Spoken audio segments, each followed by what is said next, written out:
þannig. Ég þyrfti að vera með headphone. Já, einmitt, þetta alltaf vandræðilegt sko. Það gesturinn ekki með headphone, hann hvað hann að gera? Já, en mikið gott að vera komin. Kristrún Frostadóttir, velkomin. Takk fyrir.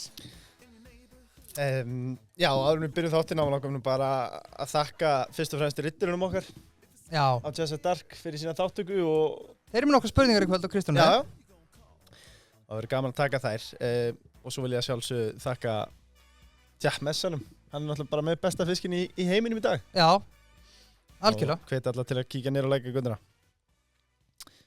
En við byrjum bara strax að Kristrún. Okkur langaði að byrja því að þú ferð þarna í Boston University, Yale og síðan Yale og í framhaldinu varstu uppstíðan hjá Morgan Stanley, einum stærsta fjárfestingabanka heims. Þetta er engin smá kynning maður. Já, ég myndi alveg gefa heldur mikið fyrir að kynntu svona inn. Já, þetta er rosalegt. Vil ekki fara aftar. Útskrifaðist með ágætis engun úr menntaskólanum í Reykjavík. Það er svolítið. Já. Já. Nei. Þetta var svo orðin svo löng spurning. Já, en það er okkar fælega mat að þú ert einn okkar allra fremsti hagfræðingur og hefur náð ótrúlegum árangri. Hvernig var þessi tími í háskólanum og svo í framhaldinu að starfa hjá einum stærsta fjárfestingabanka heims? Já. Þetta var náttúrulega bara ótrúlega skemmtilegu tími. Mér fannst reyndar mjög leiðilegt í Boston, sko. Ég fór fyrst út í doktorsnám í hagfræði og ætlaði bara að fara, ég var reyndar ekkert búin að ákveða hvað ég ætlaði að fara í akademíu en þú veist, ég var bara svona mikill námshestur og ætlaði bara að fara alla leið og svo þótti mér þetta bara ótrúlega leiðilegt. Það er nú eiginlega bara svona hreinskilna matið, sko. Samt kallar þau námshest?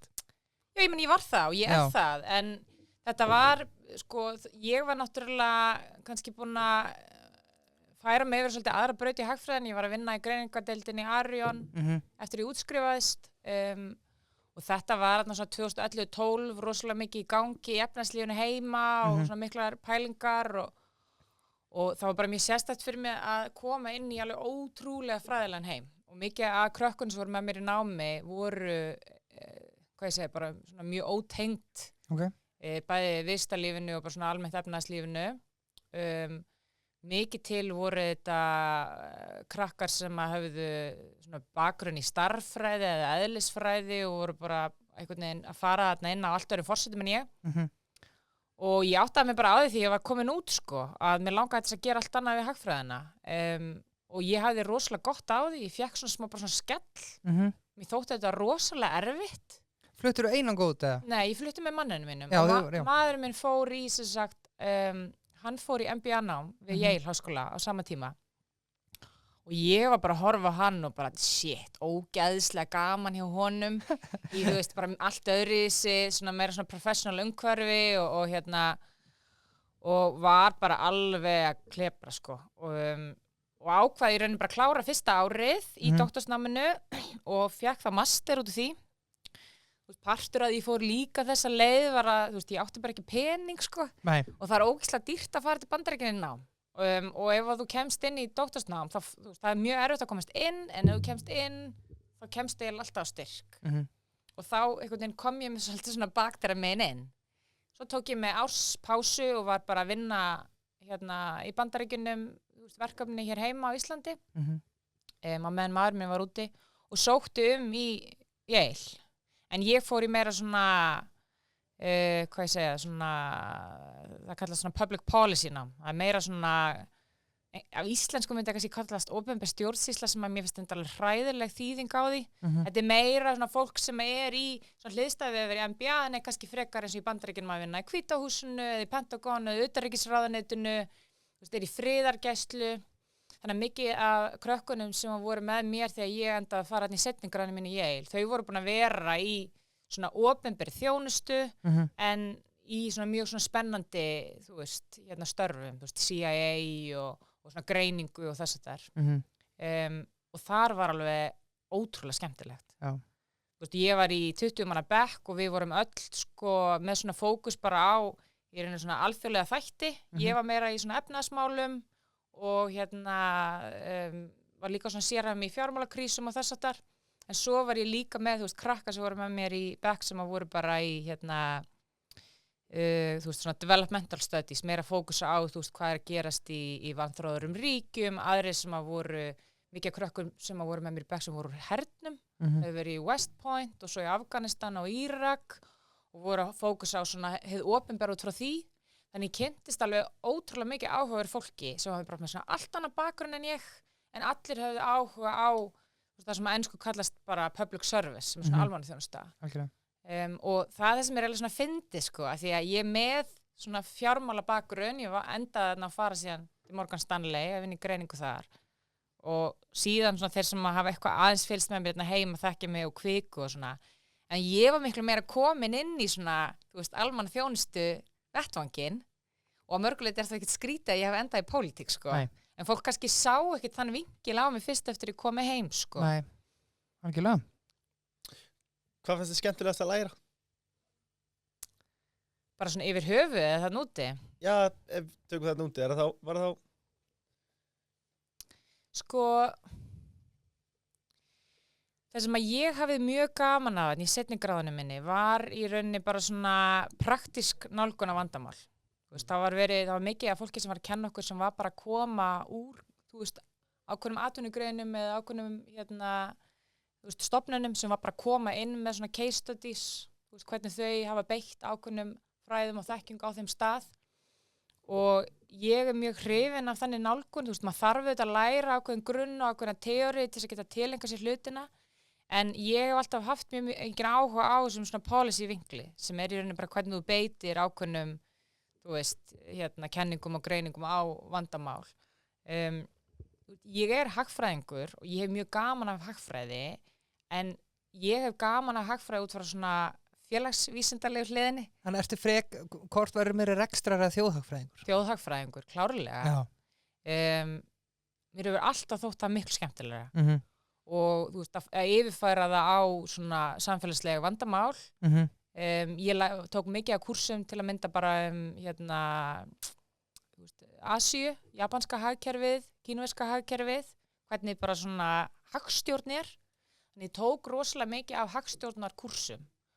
Og það reyndist mér mjög svona lærdómsríkt, vegna þess að þú lærir það bara í rauninni hagsögu, en þekkir þá líka hvernig það brugðist við, þú veist, þegar þessi krísa kom, þegar 97 krísan kom, hvernig það brugðist líka við, þú veist, í 2009 kreppunni, í Bandaríkjunum, í Evrópa, þess þar. Og þú lærir oft meira af svoleiðis dæmum og dæmisögum og svona case studies, en bara fræðunum, vegna þess að fræðin, þú veist, þau taka alltaf eitthvað svona kipp í kreppum. Og það ýmislegt sem að ég læriði, þú veist, að ég tók grunnnámi í hagfræði í háskólanum, ég byrjaði haustið 2008 í hagfræði og þú veist, þá vorum við ennþá að læra eitthvað grunn sem var eiginlega strax orðin úreltur, bara árið sem ég byrjaði, sko. Þannig að ég myndi segja að þessi svona praktíska hlið að taka svona kúrsa sem að snéru að ákveðnum, þú veist, löndum, í efnahagsstjórn voru mjög áhugaverðir. En svo fikk ég líka, það sem var snilldin við gráðuna sem ég var í við Yale, er að við höfum rosalega mikið val og þú veist, ég tók kursa í, þú veist, heimspekideildinum, þú veist, Aristoteles og Sókrates og ég tók líka business kursa við MBA-námið og maður gæti tekið líka, þú veist, kursa í sögu, þeir voru með kursa sem mjög fræðin kursa sem heitir Grand Strategy, þar sem voru með bara hersöðingja sem að kenna bara hvernig þú bara horfir á stór vandamál. Já. Þannig að það hljómar skemmtilega. Þú veist, þetta er alveg ótrúlega skemmtilegt og þetta eru svona 2 ár af mín lífi sem að mun alltaf setja í mér. Það eru auðvitað líka bara þannig þegar þú kemst inn í svona stofnun, ég var það heppin og ég hefði ekkert getað gert þetta öðruvísi, ég fekk styrk til að komast í námið og svona gráður eru oft þannig, það er erfitt að komast inn. En af því að margir endaði að fara í almannaþjónustu og public service, þá þarftu ofta ekki að borga. Vegna þess að það er bara gert ráð fyrir, þú ert að fara að vera í störfum. Já, þetta var þjónusta samfélagið. Já, það sem ert að þjónusta samfélagið. Þú veist, síðan er alltaf einn eins og ég sem að skilja fyrir 2-3 ár síðan í fjárfestingabanka. Júdas. Já, nákvæmlega og algjörlega sveik mig. En þú veist, ég er komin aftur, skilju. Ég er komin aftur. En, hvernig var það, af því að maður er bara búin að heyra bara í mörg ára, Yale sé bara, og það er bara margar rannsóknir segja, bara Yale er bara einn fremsti háskóli í öllum heiminum. Hvernig var samt fólkið þarna mannin? Svona, var þetta ekki dálítið, svona, voru þetta ekki góði námsmenn en kannski ekki sérstaklega skemmtilega barnum? Sko, ég er nekkert þessum að ég hafi endilega verið skemmtilegasta mannskina barnum á þessum tíma, sko, en þetta var náttúrulega bara rosalega mikið, það var mikið álag og mikið að vera og fólk tók því alvarlega sem að var að gera, en þetta þetta líka ótrúlega skemmtilegt líka vegna þess að það er já, vissulega mikið félagslíf sem þessu tengist, en þú fær líka svona tækifæri til þess að vera í tengslegu stofnanir og fyrirtæki og það sem að þú í rauninni kemst í tengsl við þegar þú ferð inn í svona stofnun er því að fólk eru ofta að tala um að Íslandi sé svona einhverja klíkur, skilur. Þessi skólar eru líka bara klíkur. Stærstu og frægustu fyrirtækin koma öll á campus og rekrúta fólk, sko. Þannig að þú ert, leið þú kemst inn, þá ertu komin inn í svona ring, skilur, þar sem að þú færið viðtal bara því þú ert í þessum skóla. Einmitt. En það er náttúrulega mikill munur á því hvort þú ferð í svona ævilík skóla í grunnnám eða framhaldsnám. Aðalega kannski bara upp á, ef þú ferð í grunnnám, 18 ára og býrð á campus, þá ertu í 4 ár, og þar ertu mest megnis bara með Bandaríkjamönnum að menn leiðast komin í, master eða doktor, þá ertu orðið alþjóðlegra og fjölbreyttara. En þetta er þetta svona búbla, þetta er mjög sérstakur staður. Og eins og Yale sem er staðsettur í New Haven í Connecticut fylki, sko New Haven bærinn sjálfur, það er bara frekar mikið fátækt í honum. Það er háskólinn sem er einhvern veginn í miðjunni og svo eru svona það sem að prófessorarnir búa og þeir sem að krakkarnir sem að búa ekki á campus. Og síðan eru bara svæði það sem er bara mjög mikið að fátæku fólki býr. Og af því að New Haven er einn af þessum bæjum í Connecticut, af því að fólk hugsa oft Connecticut sem svona ríkt svæði, Greenwich og Costco og mikið af fólki sem að vinnur í New York og býr í Connecticut. En það eru líka bæir í Connecticut eins og New Haven og Bridgeport og fleiri, þar sem að var mikil verksmiðjuframleiðsla. Það var verið að framleiða skotvopn og bara svona industrial framleiðsla sem lagðist niður, 1970-1980 og þú ert bara með kynslur af fólki sem bara mistu vinnuna og eru bara búin að vera á örorku eða á bótum og eru bara, það er bara mjög mikið fátækt og glæpir. Og það er líka ótrúlega sérstakt af því að við, á Íslandi erum vön því að þó sé klárlega stéttaskipting á Íslandi, þá er hún ekki eins mikið kannski andlitun að þér og þarna getur þú bara farið úr því að vera með, skilur, barni háttsetts einstaklings bara í bekk, skilur, eða barn sem að, á pappa sem á Vogunarsjó og kannski bara Lamborghini og svo lappar í næstu götu og það er einhver sem bara ekki í skóm, sko. Þannig að það er líka eitthvað sem hefur rosalega áhrif á þig. Bandaríkin eru svo sérstök staði hvað þetta verðar. Þetta er svona staður þar sem að ef þú ert á réttu stöðunum, þá getur þú gert ótrúlega hluti. Finnst þér að kapitalismi bara algjörlega að fyrir Bandaríkjanum? Hann gerir það náttúrulega. Hann er algjörlega óbeistlaður og það er rosalegur öfgar í samfélaginu og mikið til dæmis að fólkinn sem var með mér í bekk, rosalega heilsteypt fólk upp til hópa sem hafiði, ég held að það hafi verið svolítið öðruvísi kannski í mínum bekk vegna þess að það voru krakkar sem hafi ferðast mikið og voru með svona áhuga á almannaþjónustu og alþjóðamálum, þannig að þau hefðu búið erlendis og gert hitt og þetta. En þetta er samt þannig skóli að upp til hópa í fólki sem er í kringu þig búið að vera á rétta trakkinu frá því að fættist. Skilur, það fættist inn í réttu fjölskylduna, fór í rétta leikskólan, fór í rétta grunnskólan, high school, tók réttu kursana, var með á umsóknunum sínum, allt þetta, auka stöf, skilur. Er búið að leggja rauða dreigilinn? Það er svolítið búið að gera það. Það eru þetta fólk á milli, en það er ekkert algengt að það, ég kem frá mjög hefðbundnu bakgrunn, skilur, bara svona millist þetta fólki, en það var engin rauður dreigill fyrir mig. Nei. Ég er bara afrakstur af íslensku velferðarkerfi, skilur.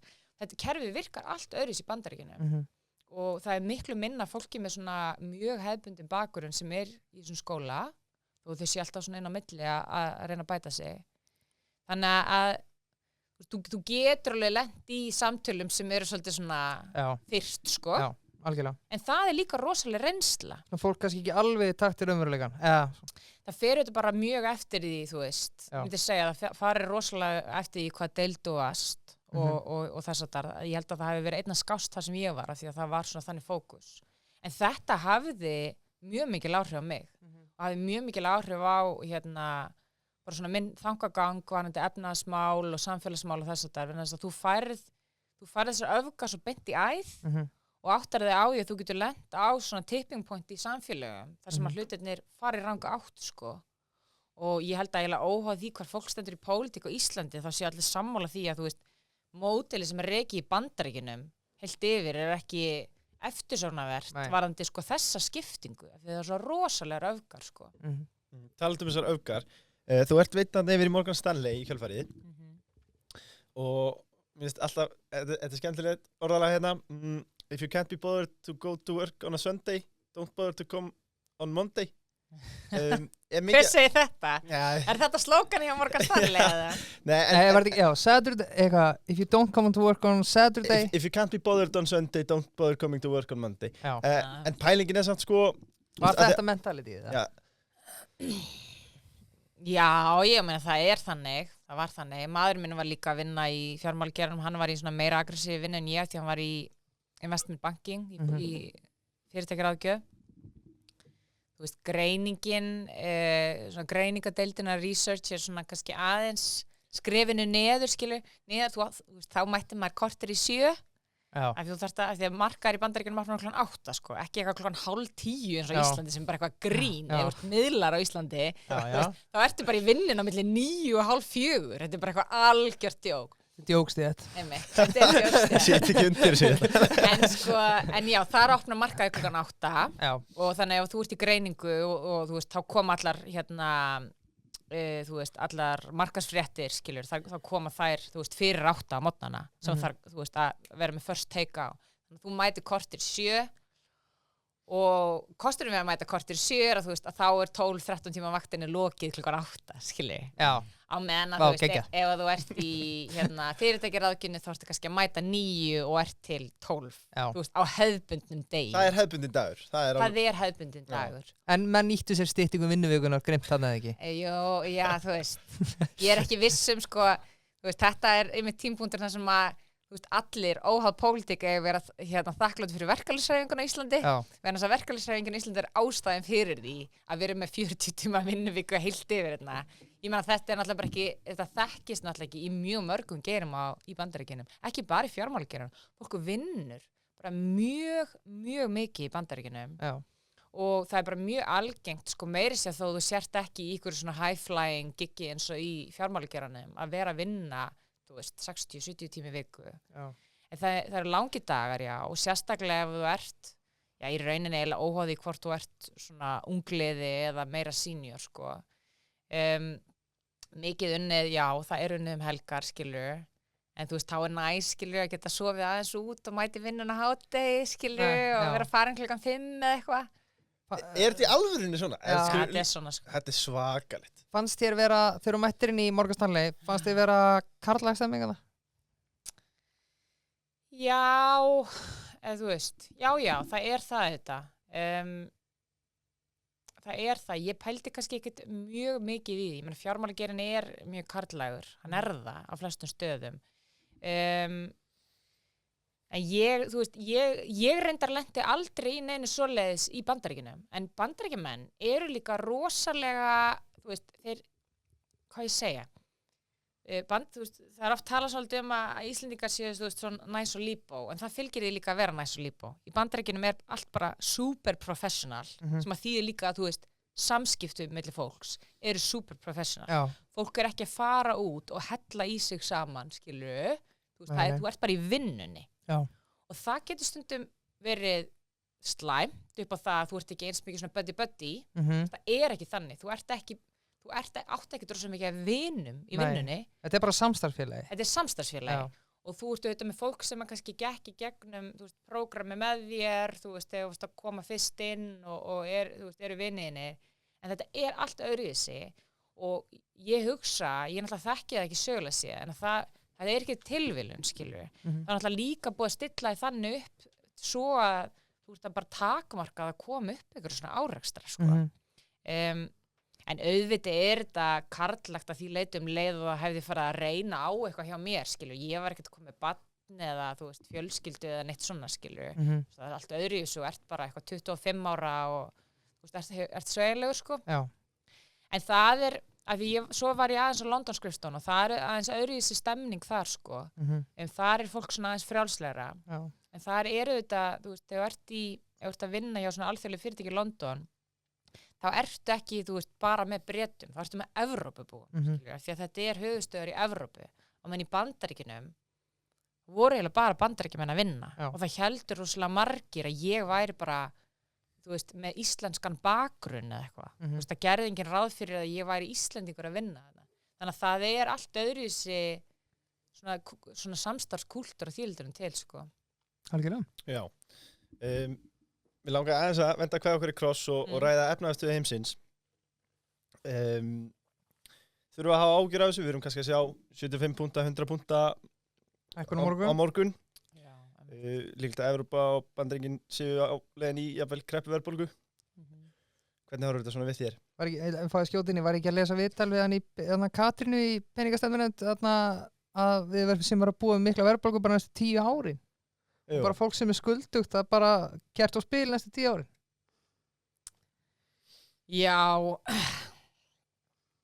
ég veit ekki hvað skal segja, sko. Ég held allavega að það hafi verið mjög ótrúlega, þú veist, það ótrúlega ótrúverðt að segja eitthvað svona, ég finnst þetta myndi fara svona eitthvað, þú veist. Það var náttúrulega rosa mikil umræða þetta undanfarin ár. Náttúrulega mjög mikið erlendi eins og þessi í Bandaríkjunum og Evrópu og svona, en það var líka fyrir að leka yfir á Ísland, einhvern veginn að við varum komin bara í eitthvað svona lágverðbólgu þú veist, og þetta myndi aldrei vera vandamál aftur. Já. Og ég held að það hafi verið mjög mikið svona skammtíma, þú veist, skammtíma minni sem að einkenndi heiminn þá, sko. Þess að við vorum að koma líka út úr tímabili sem var mjög sérstakt í hagsögunni, sko. Þú veist að, við vorum með, búin að vera Kína koma inn á, alþjóðamarkaðinn með vörur, lækka, þú veist, vöruverð víða, þrýsting, laun, og voru búin að vera svona struktúral breytingar víða og fólksfjölgun sem að var að gera það verkum að vara ódýrt víða að, framleiða vöru og svo hafa bara þessir kraftar svolítið breyst til að snögglega og hefði kannski átt að vera fyrirsjáanlegt, sko. En ég meina, þetta auðvitað á ekki ástand, sko. Þetta það og ég held að það sem náttúrulega verst hér heima bara þessi staða með að við séum með þessa ótrúlega hækkanir á húsnæðisverði. Af því að mér eiginlega alveg sama hvað fólk segir eitthvað, já þetta bara gerast alls staðar í kringum okkur. Ég meina, við erum svona að reka okkar eigin peningastefnu, skilju.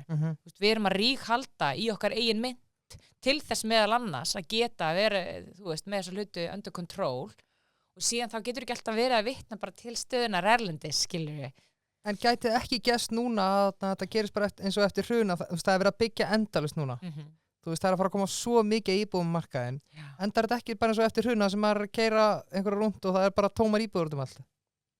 Ég veit ekki, það er bara svo mikið uppsöfnu þörf, sko. En auðvitað getur alltaf komið eitthvað mismatch á markaðinn. Vandinn auðvitað sá bara yfir höfuð að húsnæðismarkaðurinn einhvern veginn strúktúrur þannig ekki bara hér heldur allstaðar að það er alltaf einhverjum aðilar sem að gera út af það sé alltaf svolítið skortur. Já. Ef þú ert verktaki, þá ert ekki að fara að yfirflæða allar markaðinn. Ef þú veist að það eru komnar mjög margar íbúðir í sölu, þá býður bara eins með að setja íbúðirnar í sölu. Þannig að þetta er líka markaður sem er drifin áfram að skorti og þess vegna, þú veist, hef ég verið á þeirri skoðun og þú veist, mín svona pólitík liggur í því að, þú veist, að við förum í því að leggja áherslu á húsnæði þar sem þú ert með bara stöðu og opinber framlegu uppbyggingu, þar sem er verið að byggja óháð efnahagsástandi og óháð því, þú veist, hvað verktakanum finnst hverju sinni.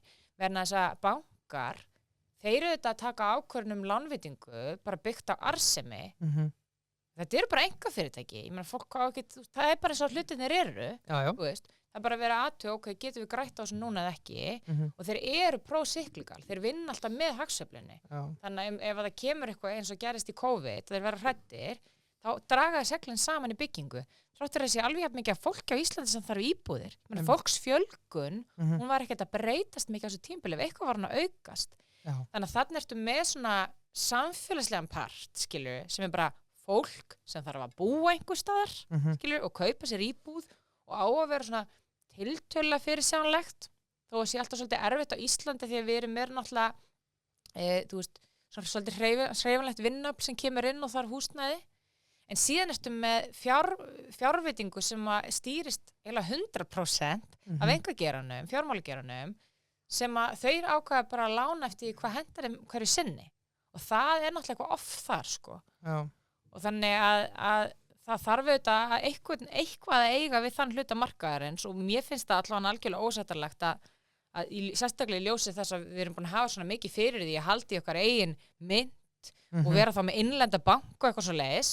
Ok, fólk vil býta það í sig að það sé þá ekki hægt að gera meira til þess að stýra hvernig lánveitingar eru. Þannig að þetta er náttúrulega, þetta er uppistaðan í verðbólgun dag, þessi innflutta verðbólga sem alltaf verið að tala hún er ekki svona dottin eins og svona mikið inn ennþá, sko. Nei, einmitt, þannig að mér langar kannski líka að skjóta, bara svo við klárum þessa umræðu, þannig að hvað finnst þér það þegar að ég held að sé svona ár síðan það sem að náttúrulega bara 100 minna hefði komist gegn greiðslumat. Þú veist, það gat hver sem er keypt sér íbúð,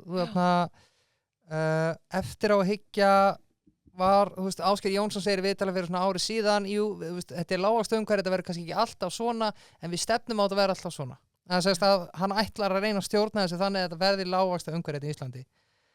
Og kannski núna í staðinn að þá ætti hann kannski meira að vera að fara í grófari vaxtahækkanir en þoruði ekki að því að það eldi svo illa sem hann sagði fyrir ári síðan.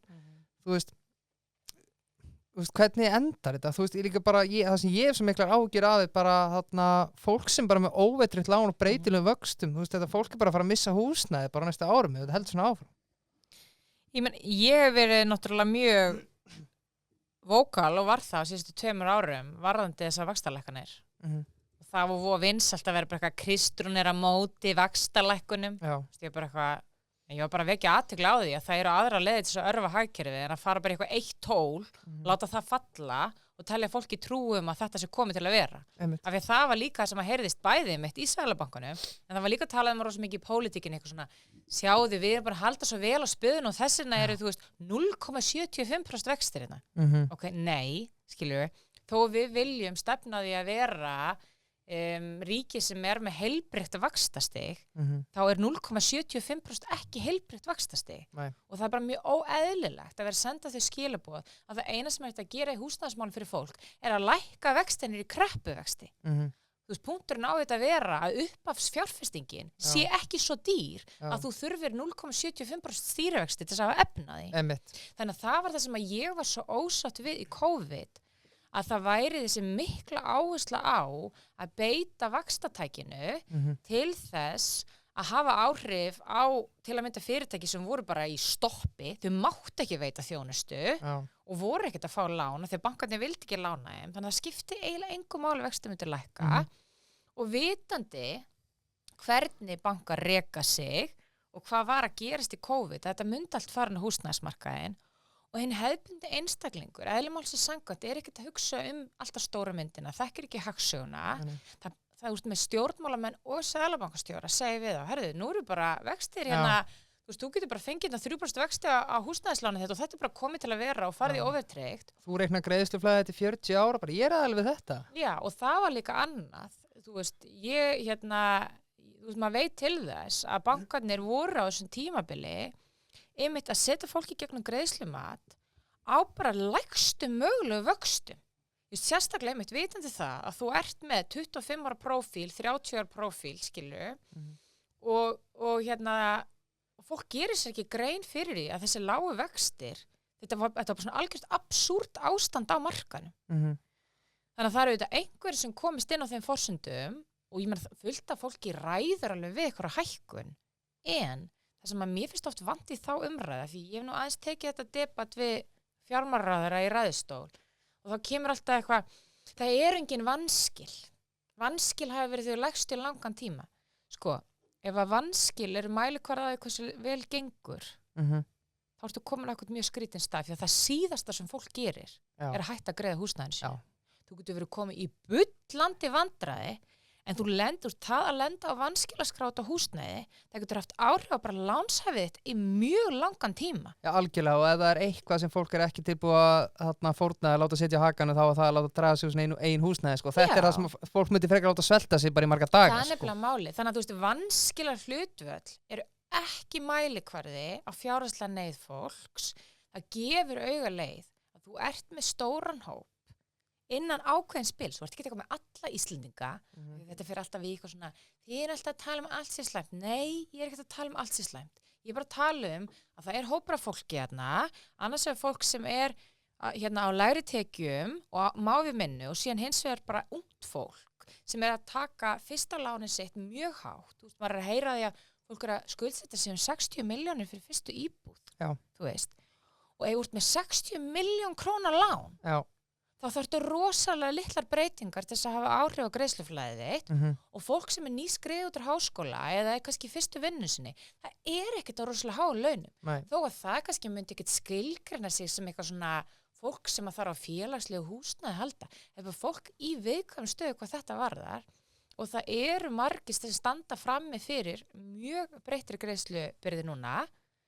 Seðlabankastjóri og fleiri hafa sagt, ég meina þá fer fólk bara yfir í verðtryggt. Bara eins og þá fer yfir í verðtryggt þá bara svona hverfi vandamálin. Nei, menn þá bara étur upp allt eigið féð, skilju. Og það nýbúið að taka svona rassíu að fólk að tala það svo frábært að allir skulle vera að fara í óverðtryggt, af því að þá virka stýrivaxtahækkanir betur og þá stjórnum við hlutunum betur og það alveg rétt, það betra sko. Og svo það fyrsta sem þú segir bara eitthvað, farið bara yfir í verðtryggt. Skilju? Algjörlega. Þetta mjög óábyrgt. Mér finnst þetta mjög óábyrgt og þú veist, það var mín skoðun og ég bara leið mér að fullyrða það. Ég meina partur af þessari stefnu sem átti sér stað í COVID, þegar vaxtalækkunin átti sér stað, það var að láta einstaklinga, bara einkamarkaðinn skuldsetja sig fyrir batanum til þess að lágmarka skuldsetningu ríkissjóðs og ég meina, fólk getur verið með mismunandi skoðanir að því hvað ríkið á að gera. Ég skal bara, þú veist, það bara allt í lagi. En það breytir því ekki að þú ert með ákveðin hóp sem skuldsetti sig í þessu ástandi og þar með örfaði kerfið, örfaði einkaneyslu og það situr nú frammi fyrir þessar áhættu og mér finnst að þessi eðlilega að ríkið taki þessa áhættu á sig en ungt fólk og tekjulátt fólk, sko. En síðan eitthvað fólk, þú veist, að miðjum aldri sem að tóku eitthvað lán og ræðir alveg við hækkun og það bara í góðu lagi, sko. Já, en kannski þetta algjört bull í mér núna, sem ég að fara að segja, en hvenær samt verður þau samt bara að treysta á einstakling hvað það var að hann hafi bara vit fyrir sjálfum sér að þú veist að þarna til dæmis fólki sem skuldsett sér 60 miljónir fyrir fyrstu íbúð þú veist, eigum við endast að bera ábyrgð á því fólki sem að gerði það og skuldsetti sér í botn í staðin fyrir að við segjum bara að einhvers, eða þú veist, skilur hvert þér að fara? Já, ég skilur alveg og ég meina þetta bara mjög góð spurning og maður færi þetta allt, ég fæ þetta oft þú veist, eigum við alltaf að vit fyrir öllum? Nei, en ég meina sorry, það ekkert allir með sterkt bakland, skilju. Það bara byrja á því. Það ekkert allir, þú veist, sem koma heimilum, þar sem að þú færð aðstoð við svona hluti. Svo bara byrja það, vera ekki fyrst, þú veist. Og í öðru lagi, það það líka þannig að þú veist, leigumarkaðurinn á Íslandi þess eðlis að það eiginlega bara ómögulegt að vera inn á honum og fólk gerir allt til þess að vera ekki á honum og ég skil alveg fólk sem að horfðu upp á bara hækkandi fasteignaverð, það sem að þessir vextir náttúrulega gerðu, þeir bara þrýstu upp öllu eignaverði á sama tíma og það var verið að stoppa flæði í uppbyggingu. Einmitt, við skulum skjóta því inn í að vextir lækka kannski nokkuð prósustig en það sem að gerist í staðin að þá hugsa fasteignasalunir og verktakarnir og fleiri bara gott í glórunum og hækka bara verðið á móti, sko, þannig að þú ert að taka peningir á einum og setja inn í annan, sko. Ég menn, það það sem að gerist auðvitað, að bara upphafsfjárfestingin verður dýrari og dýrari. Þannig að einhverju tímapunkti, þú veist, þó að greiðslubyrðin sé svona smá að fara lækandi út á vöxtunum. Já, þú sparar einhverja 1000 kall á það, sko. Þá verður þetta dýr og fólk fer í panik og horfir bara upp á 10, 15, 20% hækkunar og þá hugsa bara, ég ætla bara inn á markaði núna. Já. Þannig að, já, ok, ég skil alveg þetta svona, þú veist, hver maður fyrir sig sjálfan, en bara, þú veist, lífið bara ekki svona einfalt, skilur. Það bara fullt af fólki sem að A, hefur ekki alveg þekkingunum baklandi í þetta, B, hefur enga annar kostara völ og hugsa bara ef ekki núna þá aldrei og C, hlustaði bara á seðlabankastjóra og stjórnmálamenn sem sögðu við það að þetta væri komið til að vera og það, þú veist, Þannig að mér finnst vera ábyrgð í orðum og það er ábyrgð í orðum frá æðsta stjórnanda Seðlabankans og það er ábyrgð í orðum frá fjármálaráðherra líka, sko. Algjörlega, þú átt að geta treyst þeim orðum, sko. Auðvitað það geta gert Já. það. Algjörlega. Finnst þér Ásgeir búin að vera of stóristur? Bara, Já, mér með finnst það það. heila, já. Mér fannst hann vera of stóristur í þessu ástandi. Ég man alveg eftir því að þegar þessi umræða fór á stað, ég ætla ekki að þykjast hafa, var fullt af fólki sem hafði skoðanir á þessu, en ég meina ég var með mjög sterkar skoðanir á því hvað áhrif þetta myndi hafa húsnæðisverð sín tíma. Mér fannst þetta vera, hvað ég segi, það væri verið að fókusa of mikið á peningastefnuna á móti að fara í sértæk úrræði ríkismegin. Og ég man eftir það til eitthvað kastljósviðtal við hann, ég hugsaði sem þess að daginn eftir, ég hefði sjálf verið ykkur kastljósviðtal, það sem er einhvern veginn svona eitthvað, já, það er nú bara ekkert til í þessu. Svo bara líður 1 og hálft ár og það var bara allt til í þessu. Veistu hvað ég meina? Já. Og maður hugsaði smá þá, og þetta er ekki að því að ég er eitthvað sjúklega klár. Nei. Þetta er bara, af því að þú ert bara með gögnin fyrir fram að þig, þú sérð bara hvað er byrjað að hlaðast inn í útlánin, þú áttar þig á því hvernig prófílinn er á bönkunum, þú þekkir söguna og þetta er bara eitthvað sem átt að liggja fyrir. Þannig að mér fannst það vera of stóristur og mér fannst ábyrgðarleysi líka hjá, þú veist, svona hátsettum stjórnmálamenni sem voru að tala um það, aðdraganda kosninga og meira, um að þetta væri bara eitthvað eðlilegt ástand.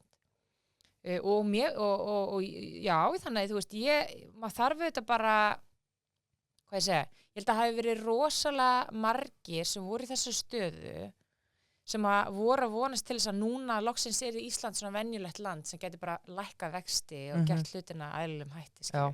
En við erum bara með, þú veist, bara mjög skrítið hagkerfi, skilju. Já. Við erum bara með takmarkað samkeppni, þú veist, við erum bara með 3 bankar sem gera allir alltaf það sama, þú veist, það er bara öðru sér dýnamík á markanum. Þannig að ég ætla ekki að segja að það hef ekki átt að lækka neitt vexti, þetta snýst ekkert um það, þetta snýst um magn, þetta snýst um hraða og þetta snýst um skilaboð og við komum út úr þessu ástandi að á 2 ára tímabili þá erum við komin aftur á sama stað við vorum fyrir 2 árum í vaxtastigi, við erum að fara hærra og það eina sem breyttist í millitíðinni var að eignaverð hækkaði um 20%. Já. Og hvað greiði var fólki gerður í rauninni til langstíma að hafa upplifað þessa vaxtalækkun, skilur við. Þú veist með einhvern lítinn hóp sem komst inn á markaðan út af þessu og ég skil alveg að fólk gerði það. En þú ert með fullt af fólki sem var ekki með eigið féð tilbúið, þú veist, er núna að horfa vexti hækka og fasteigna verið orðið 20% hærra, skilur við. Þannig að þú veist, ég held ég þurfi ekki að orða hvað þetta var ekki skynsamt, sko. Nei. Ekki þessu magni allavega. Vel svara. Við getum talað um því allt kvöld, mér langar líka að ræða úrræðin betur og fleira gott, en hérna, ég vil bara minna á Hreyfil 5885522 og sjálfsögur Kemi. Ég viljum sérstaklega minna á postlistan hjá Kemi, verður fyrstu til að vita tilbúinu þegar skemmtilega hlutir að gerast. Það er kemi.is. Kristún er þar. Já, alltaf, hún er farið að beint, ég er þarna líka, búin að vera lengi. En aðeins öðru, þú hefur gagnrýnt ríkisstjórnina aðeins fyrir að til að mynda daginn, þá var Katrín Jakobsdóttir sem að sagði að hún væri hætt í pólitík bara. Það talaði að Framsóknarflokkurinn og Vinstri grænir hafi afsalað sér völdum til Sjálfstæðisflokksins. Getur aðeins útskýrt það nánar? Já, ég meina Sjálfstæðismenn stýra fjármálaráðuneytinu. Já. Og það er bara ráðuneyti. Það er bara því ráðuneyti. Það er bara ráðuneyti. Það er bara peningarnir, skilur. Já. Og bara, þú veist, peningar ráða. Það er bara þannig. Þú veist, nú sitt ég í fjárlaganefnd og ekki, þú veist, ekki það komir eitthvað óvart, en maður færi svona líka aðeins aðra innsýn inni. Hvað er bara rosalega mikil stjórn sem kemur úr fjármálaráðuneytinu. Þetta er ekki þannig að þú veist, hérna, nú þarf ég að reyna að muna hvað þessi ráðuneyti nýju heita. Þau eru ekki nefnum eitthvað 29 eða Já, nei, en það fyrir komin eitthvað ný nöfn á þetta, þú veist, skilur, í velferðarmálum. Loftslags og, hvað var það aftur? Já, þú veist. En eins og í félagsmálaráðuneytinu, að þau séu okkur staður komið eitthvað nýtt verkefni og þau verðmeta það, kostnaðarmeta byggja sig upp og hafa svo sambandi fjármálaráðuneyti og segir það vantar þennan pening. Þetta er ekki þannig. Fjármálaráðuneyti kemur bara og segir þetta er ramminn, við erum búin að uppreikna þetta, finnið út úr þessu. Þetta er rosalega stíft allt. Og ég meina, sko, það er alveg kostur og gallir af þetta, ekki miskilja mig. Ég er ekki að segja að þú er bara einhvern veginn að vera í endalausum útgjöldum. Nei, ekki opið veski. Alls ekki. En staðreyndin bara svo að það fjármálaráðuneytið sem ákvarðar hvað fjármagnað og það sem að til dæmis birtist núna ríkisstjórnin búin að birta fjármálaáætlun næstu 4-5 árin sem að sýni bara spilin hvert fjármagnað fara og ástæðan fyrir ég sagði þetta í þessu samhengi að þú ert til dæmis með innviðaráðherra Framsóknarflokkurinn, formann Framsóknarflokksins sem búin að fara mikið í umræðinni varðandi húsnæðismál og hvað það að fara í stóra átak og uppbyggingu húsnæðismálum. Nefndi það margoft bæði í greinaskrifum og ræðum í pontu Alþingis og í fjölmiðlum að hann hefði mælt með því að það ætti að setja stórauki fjármagn inn í fjármálaáætlun í uppbyggingu húsnæðis. Það niðurskurður 2 milljarða innan málaflokk á tímabilinu. Ég meina þetta bara fáránlegt, skilur. Þú veist, Bjarni hefur bara sagt nei, það hefur eitthvað gerst þarna í millitíðinni af því að 3 vikum áður þá segir ráðherrann bókstaflega í pontu, ég er búin að mæla með, skilur, að það verði að setja meira fjármagn í þennan lið og það kemur ekki. Og maður sér þetta bara í mörgum öðrum málaflokkum sem að Framsóknarflokkurinn og Vinstri grænir með, það bara ekkert fjármögnun í þessu verkefni sem við erum að tala og stór hluti af stjórnarsáttmálanum hann vanfjármagnaður nema þau ætli bara að fara þá í eitthvað niðurskurð á móti og það mjög auðvelt að segja við ætlum að fara í stafræna umbreytingu og hagræða umbreytingar, fjárfestingar þær taka áratug.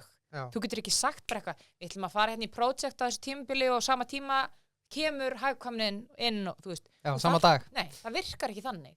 Ég öll fyrir það að vera með skilvirkni í rekstri, en það bara rosalega margt í kerfin okkar sem að tók á sig hitt eftir hrun, heilbrigðiskerfið, innviðir, það verið að tala 400 milljarða uppsafna þörf bara í vegaframkvæmdum og eitthvað. Já. Og ég meina á einhverju tímapunkti þá kemur líka skuldadögum í þessu og það þarf að eiga sér stað ákveðin leiðrétting. Mér finnst það ekki endurspeglast í fjármálaáætlun og að þýlitinu til segi bara, ég meina, hann ræður, Bjarni ræður rosalega miklu. Ertu þá á því að það voru rosalega margir á því að Bjarni leið svo rosalega vel að vinna með Katrínu, hann var tilbúin að gefa eftir forsætisráðuneytið og gefa Katrínu forsætisráðurann. En ertu að segja eiginlega bara að fjármálaráðuneytið sé bara stærri en forsætisráðuneytið? Það það að mörgu leyti, sko. Auðvitað ég ætla ekki að gera lítið úr embættinu sem Katrín situr í, skilur. En það auðvitað þannig að þú ert með forsætisráðara sem í vinstri flokki og svo ert með fjármálaráðara sem í hægri flokki, skilur. Og þú lest bara út úr fjármálaáætlun, þú sér bara mjög skýra hægri pólitík, það bara þannig, og gott og vel, skilur. Ef fólk vil vera það, þá það bara fæn, þú veist. En þetta samt pólitíkin sem hún að kvitt upp á. Það að við erum að sjá, útreikna út í framtíðina að útgjöld ríkissjóðs sem hlutfall af landsframleiðslu verða undir lok kjörtímabilsins þau lægstu á öldinni.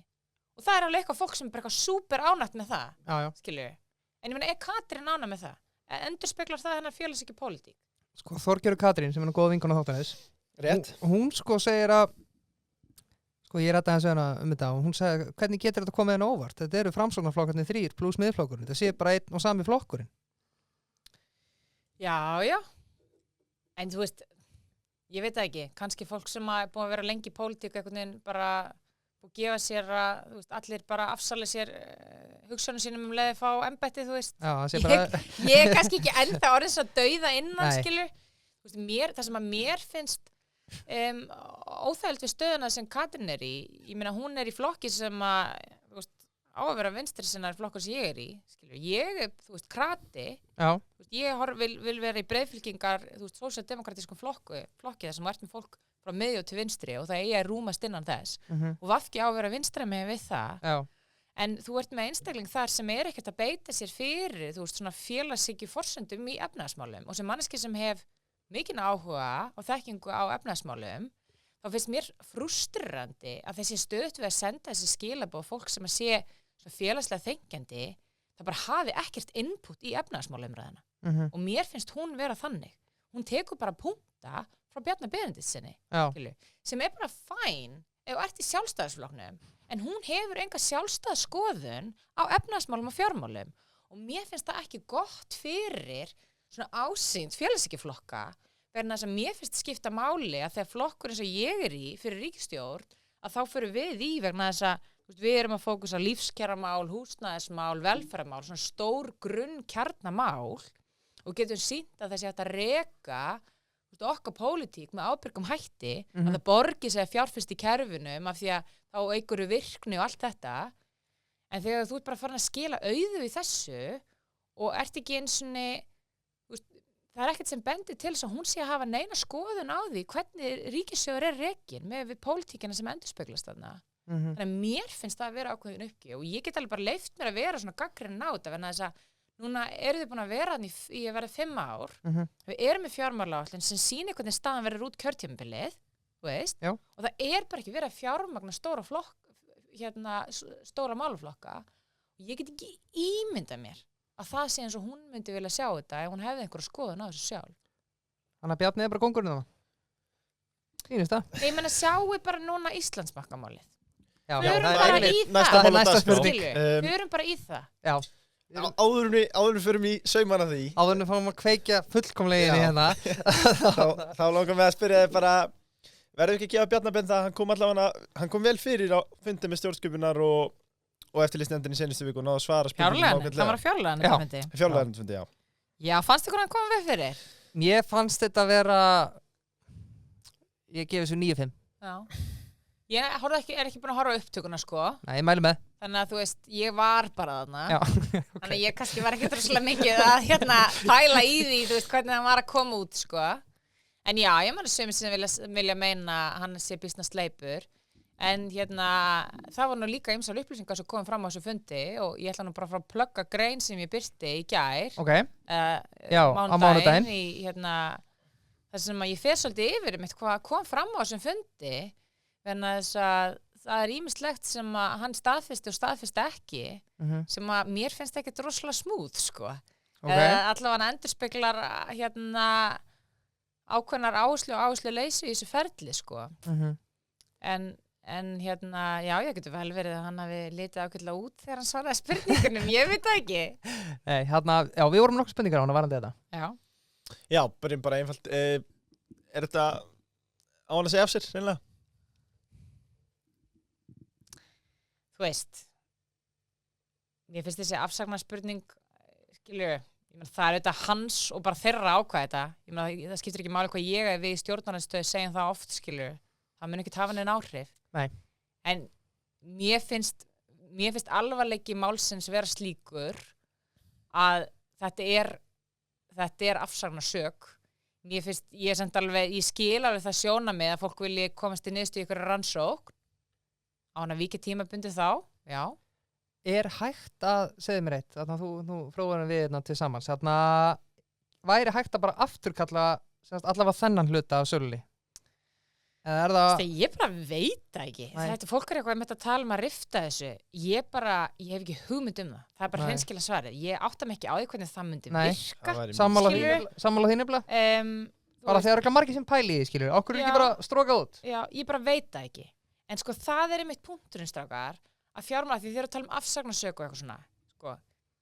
Ég meina þú veist, já mér finnst þetta að vera afsagnarsök skilju. Ef þetta er gesta þinnivakt, það eru sagt þau? Já, ég meina þetta hefur náttúrulega aldrei gesta minni vakt en ég meina þetta er, þú veist, mér finnst þetta mál að þeir eru starra gráðu að já, þetta er afsagnarsök en þú veist, mér finnst þessi umræða sem alltaf verið eitthvað svona án að vera að segja af sér ég meina, þú veist, það er bara spyrjið þið hann að því ég menn ekki að vera að tala um það það er hann sem ákveður það er Katrín Jakobsdóttir sem ákveður það síðan er það þetta bara svona persónlegt hvað ég segja, siðferði og hvernig þú sér þína stöðu, hvað ákveður þú tekur um það og ég get ekkert verið að gera það fyrir aðra einstaklinga en ég meina ábyrgð hans til að mynda liggur í því að samþykkja tilboðin hann fær ákveðnar upplýsingar eftir að framkvæmdin liggur fyrir fær magnið, fær gengið Já, en samkvæmt lögum, skilur, þá á hann að ganga úr skuggum að það hafi verið farið að lögum við söluna. Og það er bara ýmislegt sem bendir til þess að það hafi verið upplýsingar sem lágu fyrir, sem gáfu honum til kynna að það hefði ekki verið farið að lögum. Til að mynda, þegar hann sér, herðu Bjarni, það eru 200 manns hérna sem er á tilboðslistanum. Já, ok, 200 manns. Það er ekki hans fleiri en við kannski héldum. Átti þetta ekki að vera loka tilboðsferli vegna þess að í tilboðsferli þá er oftast seldur með afslætti stærri hlutur 200 manns er eðlilegt að 200 manns sé að kaupa stærri hlut gengur það eins og upp og þú sért með svona marga aðila það kom líka fram að fundur með bankasýslunni það kom bankasýslunni sjálfri á óvart hvað margir Margir, voru að já. kaupa fyrir lágar upphæðir og allir bara eitthvað svona, en skrítið.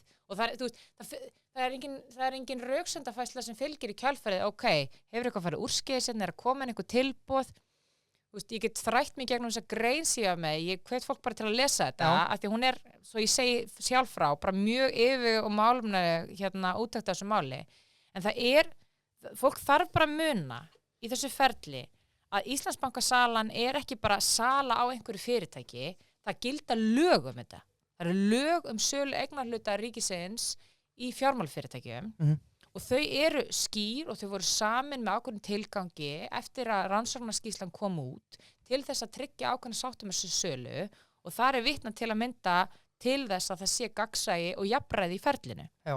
Og ef að þú ert ekki að gæta jafnræðis í gegnum allt ferlið, þá ertu að brjóta lög. Þannig eitthvað sem að þætti kannski hefðbundi í einkasölu er ekki hefðbundi í þessu. Nei. Og þá þarf þetta að spyrja þig, voru rík rök fyrir að loka útboðinu?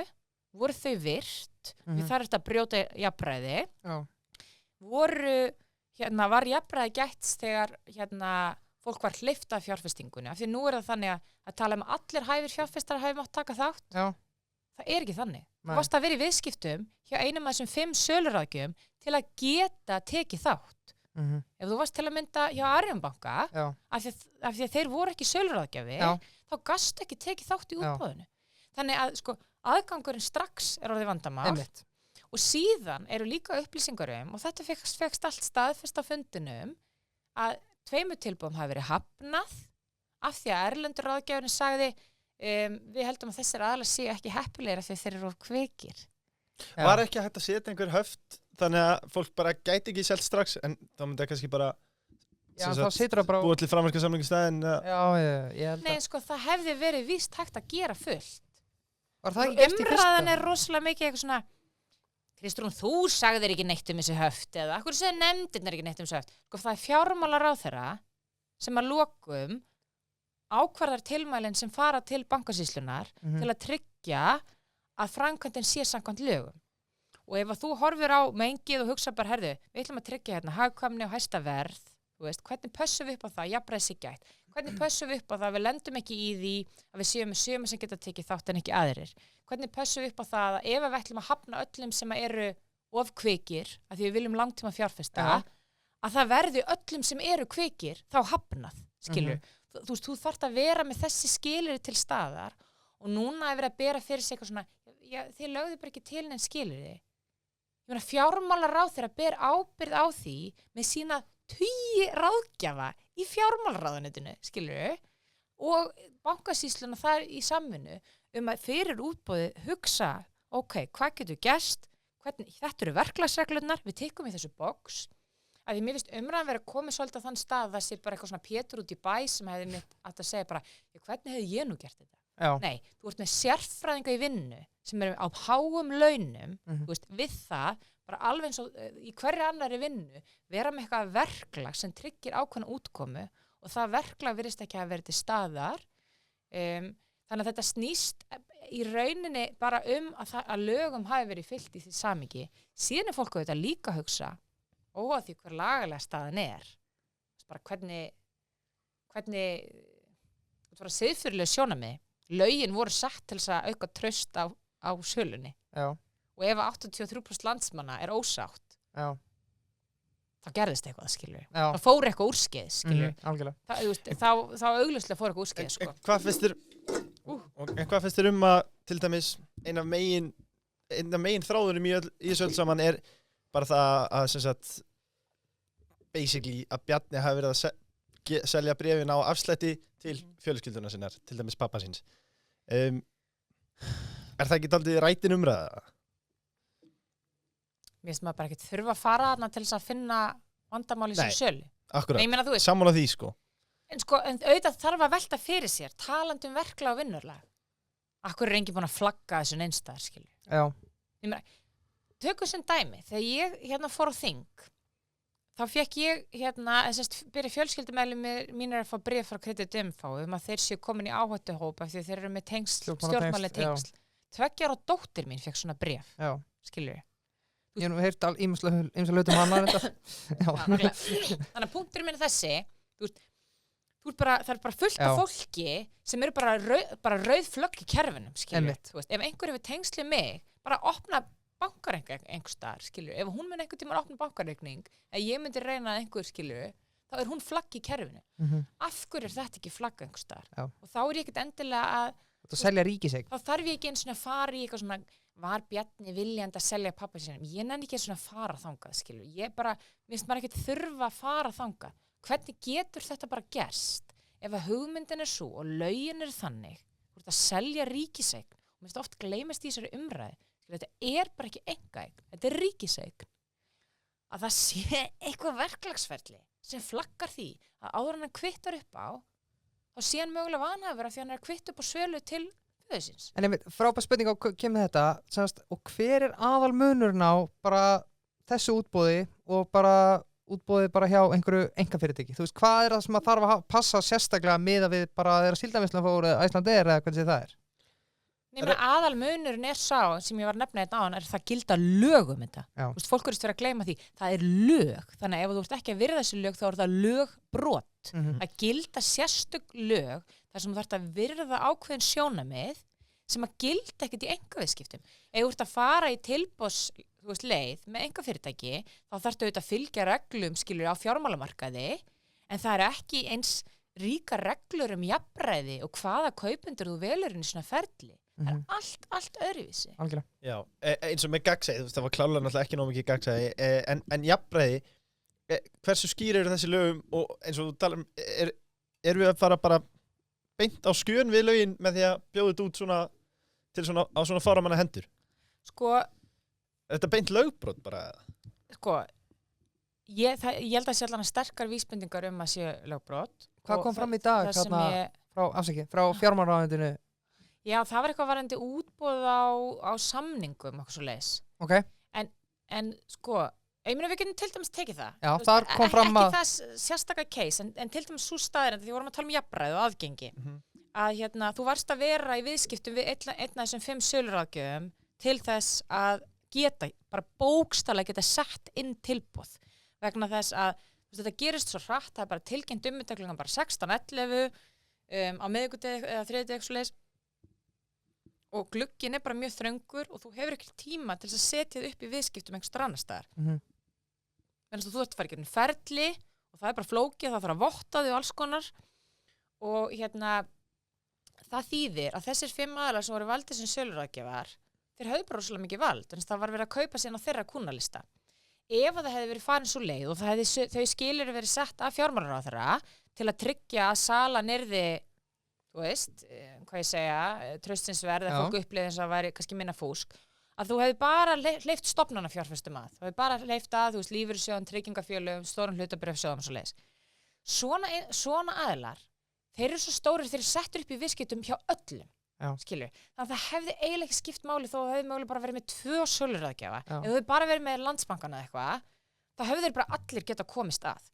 Leið úr farin að hleypa bara alls konar hæfum fjárfestum af, þá fer það að skipta máli hvort þú ert í viðskiptum við Fossa eða Arion banka eða Artika og þá fer jafnræðið að kikka inn. Algjörlega. Og þetta eru svona hlutir sem að Pétur út í bæju ekkert að vita. Nei. En fjármálaráðherra og ráðgjafi fjármálaráðherra ætti á einhverju tímapunkti að flagga bara, herðu Bjarni, það er komin 200 nöfnina.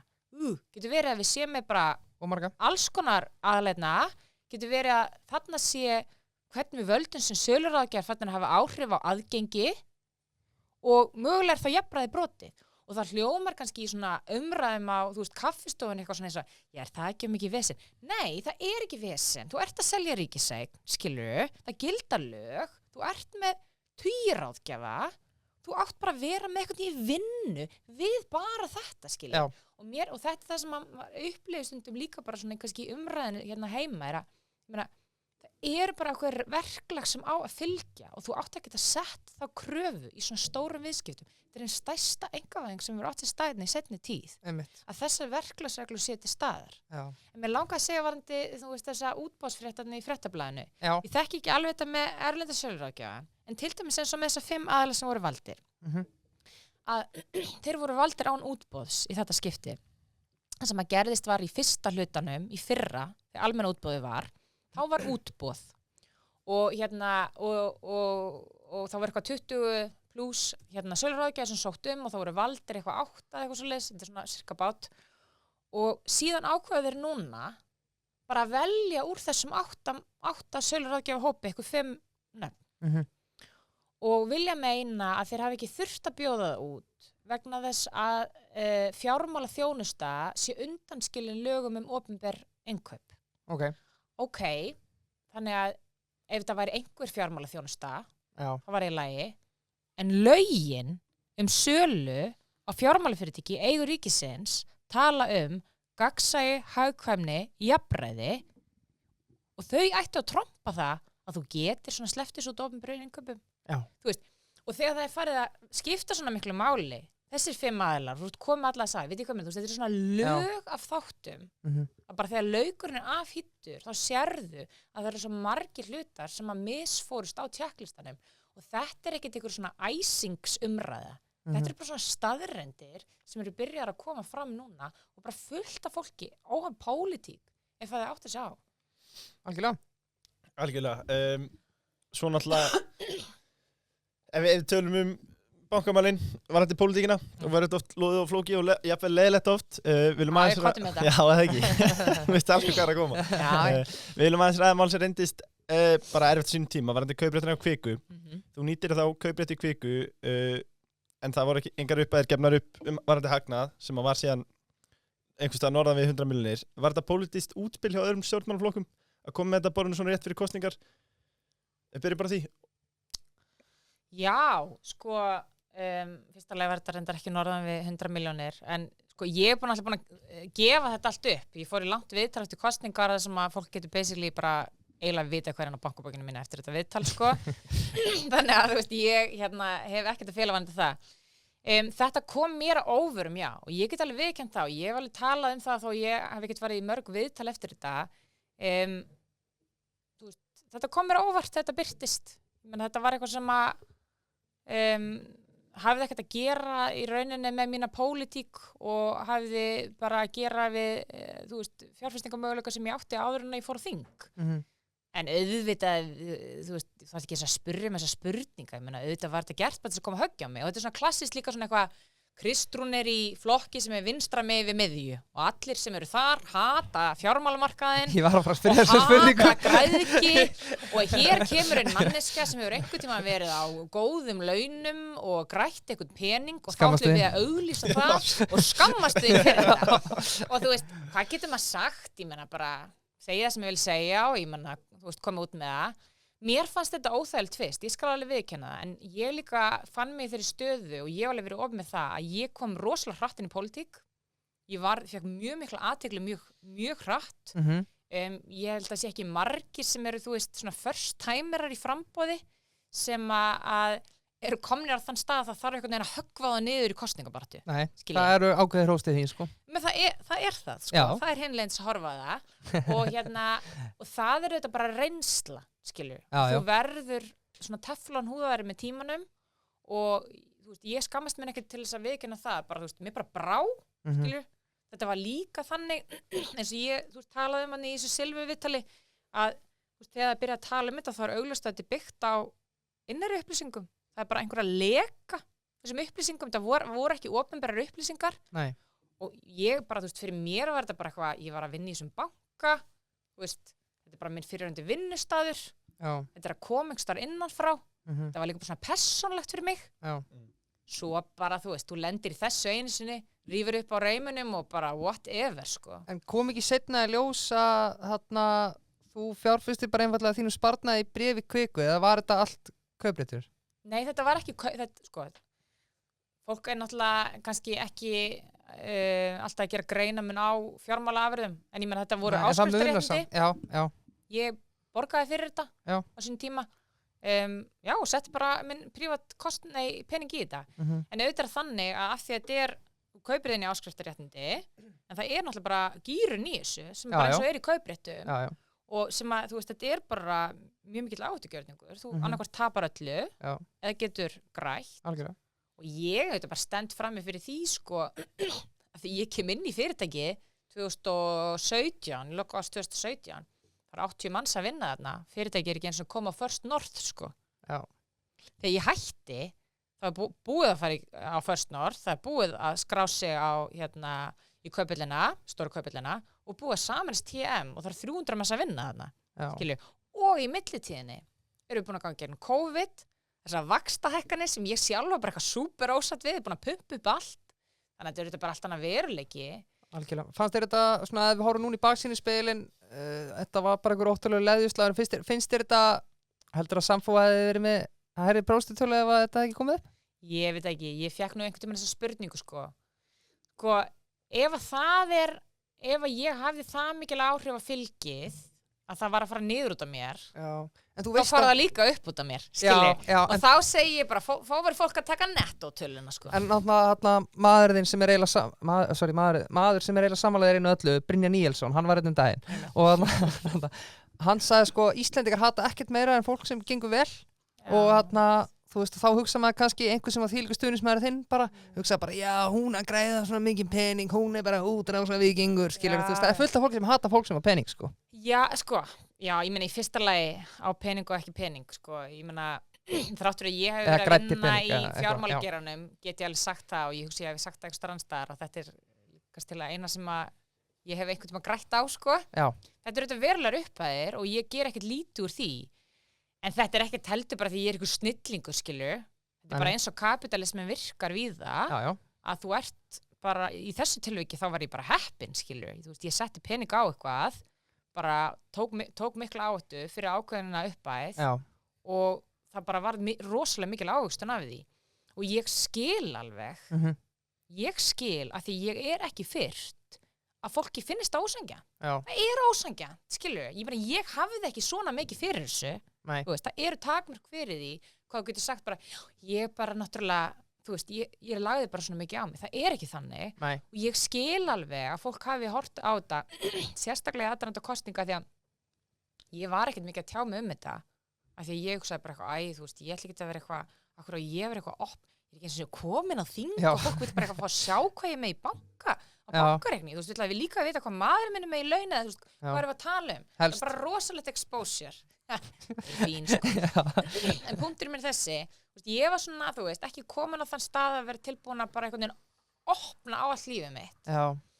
Og þá vissi fólk ekki alla söguna, ég gæti ekki sagt frá þessu eins og ég myndi segja frá því, þú veist, mína hlið, og þá náðu þeir kannski mjög leiðinda, þú veist, umræðum þetta. En ég held að sé margt annað sem kom líka til á þessum tíma. En hugsaði þú ekki þarna, því líka hetja sem Bjarni Ben að þurfa að vera með fjölmiðla endalust í sínum málum, varandi alla sína gjörninga? Hlaðin spurning. Veit ekki alveg hvort þetta sé sambarilegt, sko. Nei, Þú veist, í það sem hann er að gera. En auðvitað er þetta, þú veist, lærdómurinn að þessu er samt sá, eða, þú veist, ekki bara þessu, ég menn það sem ég hef, þú veist, bæði lært á undanförnu ári, en líka bara með mér svona í seinni tíð er að, þú veist, mér er heldur ekkert vorkunstrákar, skilji. Nei, alls ekki. Ég hef það bara það er bara gott, skilju, ég hef verið heppin á minni lífsleið, þú veist, ég hef átt auðvelt með nám og starf og þú bara lagt á því samt. Já, ég hef lagt fullt á mig, en ég hef líka verið heppin, þú veist, ég er í stöðu núna að vera á þingi, það er ekki mannréttindi að vera á þingi, það er ekki mannréttindi að fólk kjósi þig og líki vel við þig, skilju, ég þarf ekki 100%, ég er að reyna að fá 20, við erum að reyna að fá 20 í samfélkingunni, skilju. 20 í borginni? Nei, þú veist, á landsvísu, skilju, við erum að fara í 30 í borginni, skilju, en 30 er svona langtíma markmið, þú veist, á landsvísu, en þannig að punkturinn minn er bara þessi, við getum farið fram og tilbaka, fannst mér þetta ósengjant og eitthvað svona, en síðan er bara, ég meina, ef þetta er nóg, einhver svona leiðislaður, til þess að einhver vil ekki kjósa mig, þá er það líka bara allt í lagi, skilji. Ef að þér finnst þetta, skipta það miklu máli, að allt sem ég geri og segi og hvernig ég haga mér og persónan sem ég er, að þetta bara hvernig afskrifi það, þá verð ég bara að virða það, skilji. Ég á það ekkert hjá kjósendum. Að þið verða að kjósa þig? Að þið verða að kjósa mig. En þetta er bara, fólk verður auðvitað bara að vera, beita sinni eigin dómgreind, hvað finnst þetta? En auðvitað er þetta fyndið, skilju, við erum að tala í dag að hérna, svo verður að beita þessu eitthvað í Íslandsbankamálun eitthvað, kaupréttar konan Kristrún, hún má nú ekki vera Kaupréttarkonan. gagnrýna Íslandsbanka verðan svo hún fekk einhvern tímann peninga, Já. þú veist. Ég meina, þetta náttúrulega bara gjörsamlega gali og til marks hvað, þú veist, fólk í miklu þroti Já. í þessari Íslandsbankaumræði að það ekki bara mætt og svara gagnrýnin sem kemur upp. Heldur eitthvað svona, býtu nú fyrir ekki, mátt þú eitthvað vera að tala um þetta? Mátt þú eitthvað að tala um Þú verður peninga? einhvern tímann fjárfest og grætt eitthvað. Þetta náttúrulega fáranlegt point of view. En ég meina, sem vilja vera það. Já, og svona það bara allt í lagi, pólitíkin eins og skilji. á Íslandi. Það er Já, bara já, ég meina, mér er ekkert vorkunni við það. Það er bara eins og það skilji. En við tölum að ánum það hvað áhrif þú hefur á fylgi samfylkingarinnar. Ertu eitthvað farin að bera víurnar í formannsæti? Ég get ekki mætti viðtölu hans að fá þessu spurningu. Ég veit það ekki. Ég er ekki búin að ákveða mig. Ok. Þetta er auðvitað mjög sérstakur staður líka verið í, þú veist, ég er nýkomin inn, sko. Hvenær er kjör? Það er landsfundur í lok október. Ok. Þú veist, það er bara langt í Já. þetta. Margir dagar í Það pólitík. er ennþá margir dagar í pólitík. Ég er bara einhvern veginn nýlent inn í þessu sjálf, sko, inn á þingi. Þannig að ég veit það ekki. Þetta muni alveg bara koma í ljós síð sumars eða eitthvað svo leiðis. Hvað er að gerast? Ég meina, formaðurinn okkar hefur heldur ekkert sagt til hvað hann ætla að gera. Við erum ennþá með sveitarstjórnarkosningar. Þannig að sjáum bara til, sko. Algjörlega. Þarna, við erum búin að vera erum alltaf að ljúga að gestunum okkur hvað eru lengi. Oh my god, hvað klukkan er þetta ekki að grínast? Hann er að hlaupa frá okkur. Maður skjóta bara mjög fljótt. Já. Þarna, hvað er fólk að fara að kjósa í borginni núna eftir 1-2 vikur? Fólk eru auðvitað að fara að kjósa bara hvort að Reykjavík sé á réttri leið eða ekki. Ok. Þú veist, er það ánægt með núverandi meirihlutasamstarf? Það er mikið af umbreytingu sem hefur verið í gangi undanfarið 4 ár. Þú veist, verkefni sem eru að fara af stað og eru í svona uppáhaldsfasa, þarf að klára, borgarlína. Þú ert líka með svona hluti eins og, þú veist, það hefur verið ég myndi segja að vera svona 2 pólar í hvort að það er fjárfesta í hverfinu sem eru nú þegar til staðar í Reykjavík eða þenni út byggð. Okay. Og staðrindin er svo að þú setur, þú veist, marga milljarða í það að byrja á nýjum hverfum og lóðum, þá eru þetta ekkert peningar til þess að viðhalda þeim hverfum sem eru nú þegar til staðar. Já. Þannig að það er líka svona svolítið kontrastættan sem eru til staðar og samfélkingin vil fara í að, þú veist, að viðhalda þeim hverfum sem við nú þegar eru með í staðan fyrir að fara í þenslu á byggð. Og síðan þetta bara halda áfram að vera með jafnaðarmenn í stjórn í borginni. Ég meina, Dagur er náttúrulega bara kóngurinn, sko. Hann er nefnilega, það má segja Martin Dag, hann er því miður kóngurinn. Hann er kóngurinn. Hann er kóngurinn. Talaðu að Bjatti stjórnöldu, Dagur á þessa borg, sko. Hann er náttúrulega líka bara úksla flottur, sko. Já. Kjósið samfélkinguna, 14. maí. Kristrún, hver er uppáhalds pizza hérna á Dominos? Á Dominos, Legendary. Já, Já. Hún er góð, hún er mjög góð. Þunnbotna. Ok. Ég ætla bara að vinda mér í spurningarnar frá ritturunum og það er búið smitt en... Núna er þetta mjög stuttar spurningar. Er eitthvað eftir? Já, ok. Já. Núna er spurningar. Núna byrja spurningar En það eru öllu styttri, sko. Þetta er ekki mikil umræða. Já, ok. Þetta er já og nei. Ok. Já, Nána. Smitten vill hafa þetta beinskitt en áhrifaríkt. Þú veist að vill fá gull áskrift frá þeim? Já, ég er mikið að... Já, ég er að fylgja því eftir núna, senda posta. Besta fjárfestingin á ferlinum, spyr Birkir Öll. Búin að svara það kannski? Ég held ég sé búin að svara því. Ég held að fólk geti alveg, þú veist, sett 2 og 2 saman í því, sko. Uppáhaldslið í enska, spyr Unapall. Enska boltanum. Sko, ég horfi ekki á enska boltan. Nei. En ég bjó í Manchester sem barn. Ok. Og ég fór einsunni í barnaafmæli á Old Trafford. Þannig að, þú veist, ég ætla bara að segja, ég veit að það er hallarslegt að tala um Man United núna, en það er ekki eitthvað svona gamaldags, ekki cool. Jú, það er kalt. Við getum vorað þannig að við vonum að samfélkingunni gangi betur en United. Já, einmitt. En býtu fyrir ekki á maður að velja lið út af því hvernig þeim er að ganga. Á maður ekki að vera bara, þú veist, eins og lýtsararnir, þú veist, þú ert bara, herðu, maður bara velja Chelsea bara stendur með þínu lið. Hárrétt, Þetta er bara persónulegt frá okkur, sko. Finnst þér að eiga sér einhverja stóð í raunveruleikanum að ríkið byggja lest til Akureyrar? Ég veit það ekki. Það væri geðveikt. Það væri geðveikt. Það er ógeðslega næs að vera í lest. Það er ömurlegt að vera í bíl. Já. Mér finnst það með alveg skoða, sko. En ég bara, ég hef ekki hugmynd. Nei, einmitt. Það er bara hreinskilna svarið. Já. Ég væri til að sjá það, ég elska lestir. Já. Ég meina, við eigum að vera með lesti Keflavíkur til þess. Já, ég sammála því. Þú veist. Já. Sko, já, Ég voni sé ekki að tala gegn einhverjum Nei, sem er í jú, flokknum þú ert mínum það og er nefnilega. með vilirði eitthvað. Það var ein í dag hjá þér. Ég þekki bara ekki fjárhagslega það fyrir ég bakgrunninn í því. mikið. Já, þarna, ein Já. þarna stöð frá mér, þarna hvað mikið að tillögum samfélkingarinnar eigur ríkisútgjöld og hvað mikið er hagræðingar ríkisútgjöld. Býtu, myndi hvað koma með- tillögum? Segjum bara til dæmis bara, við tökum bara borgina sér dæmi eða landsvísu, er ekki langflestar tillögur samfélkingar þannig að það sé verið að reyna að auka ríkisútgjöld? Það ferast í hvað bara tímalínan er. Ok. Ég meina, við erum að borga óhemju kostnað Mhm. í nýgengi örorku. Við erum að borga óhemju kostnað úr því að, þú veist, að hæsta hlutfall örorku með kvenna upp á 50, vegna þess að þær eru bara örmagna. Mhm. Skilur, fólk í umönnarstörfum sem eru á lágum launum, eru að sjá foreldra sína, þú veist, eru að detta út af vinnumarkaði 15-20 árum fyrir en þau þyrftu að gera það. Mhm. Halló, það eru bara skattekjur. Eins í heilbrigðisþjónustu að vera að borga alls konar auka kostnað við að fólk er að missa heilsu sinni í vinnunni eða stressa eitthvað. Sko. Þannig að það eru sumir hlutir sem þú þarft að hugsa sem fjárfestingu, uppáhaldsfjárfestingu, þess að koma ykkur upp á nýjan stað. Ég held já að eftir ástandi sem að við gengum í gegnum eftir hrun, þar sem að skori víða niður, þá þarf að hleypa upp kostnaði í smá tíma Ok. til þess að við komumst út úr þessu ástandi. Mhm. Ég held að það sé bara ekki raunhæft að vinna upp svona ofbúslega mikið fall við það án þess að það kosti til skamstíma, Mhm. en það mun gera það verkum að það verður ódýrara að reka ríkið, af því að annars bara vindur þetta upp á sig endalaust, sko. Vel svara. Hérna er spurning sem ég beint frá styrktaraðala ónefndum. Viltu að hækka skatta, eins og hvaða? Jú, ég held að vilja ekkert ónefndum. Ok. Herma Guðmundsson, eigandi Kemi. Já, sko, ég myndi, það þarf klárlega að gera breyting, ég meina það þarf bara að gera breyting á skattakerfinu. Ég meina núverandi ríkisstjórnin er að tala um það, vegna þess að við erum að horfa upp á það að það er bara að breytast samsetningin, skilur, vinnuafli hlutfallslega að fækka, þannig að við fáum minn út úr launatekjum við fengum áður, skilur. Þannig að við þurfum að taka ákvörðun erum við að fara að hækka neysluskatta, erum við að fara í eignaskatta eða þess að það er. Útgerðin? Já, en það er ekki skattlegning.